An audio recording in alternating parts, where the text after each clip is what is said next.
اہل کشمیر مقبوضہ جموں اور کشمیر پر بھارت کے غاصبانہ قبضے کے خاتمے کے لیے تاریخ کی عظیم اور لازوال جدوجہد میں مصروف عمل ہیں۔ اس جدوجہد میں 5.25 لاکھ کشمیری اپنی جانوں سے گزر چکے ہیں، جبکہ آج بھی قربانیوں کا نہ ختم ہونے والا سلسلہ جاری ہے۔ بھارتی ریاستی دہشت گردی بھی تھمنے کا نام نہیں لے رہی ہے اور ہر روز کشمیری نوجوان بھارتی دہشت گردی کی بینٹ چڑھ رہے ہیں۔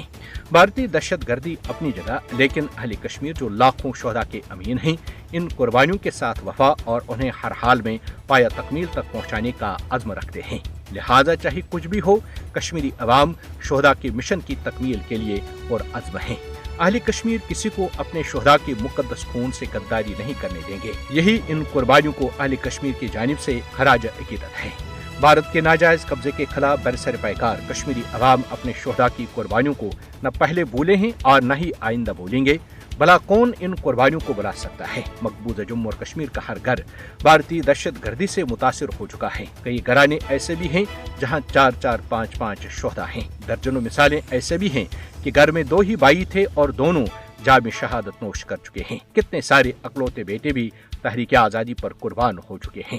بعض گھرانے ایسے بھی ہیں جہاں 3 نسلیں قربان ہو چکی ہیں۔ کس کا نام لیا جائے اور کس کا نہ لیا جائے؟ اہل کشمیر نے قربانیوں کی لازوال تاریخ رقم کی ہے، لہٰذا یہ قربانیاں مقبوضہ جموں اور کشمیر کے ہر فرد سے تقاضا کرتی ہیں کہ ان کے ساتھ وفا کی جائے۔ کشمیری عوام کی جدوجہد آزادی شہداء کے خون سے عبارت ہے۔ مقبوضہ جموں اور کشمیر کے لوگ مزید عزم و حوصلے کے ساتھ تحریک آزادی کشمیر کے شہداء کے مشن کو جاری رکھے ہوئے ہیں۔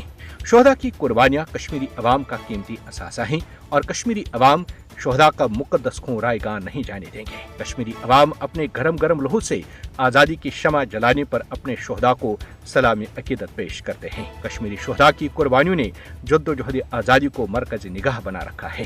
شہداء کی قربانیوں کی حفاظت مقبوضہ جموں اور کشمیر کے عوام کی اخلاقی ذمہ داری ہے۔ مقبوضہ جموں اور کشمیر میں گزشتہ 77 برسوں سے جاری بھارتی مظالم اور ریاستی دہشت گردی کشمیری عوام کے جذبہ آزادی کو دبانے میں ناکام رہے ہیں اور آئندہ بھی بھارت کو سوائے ذلت و رسوائی کے کچھ حاصل نہیں ہوگا۔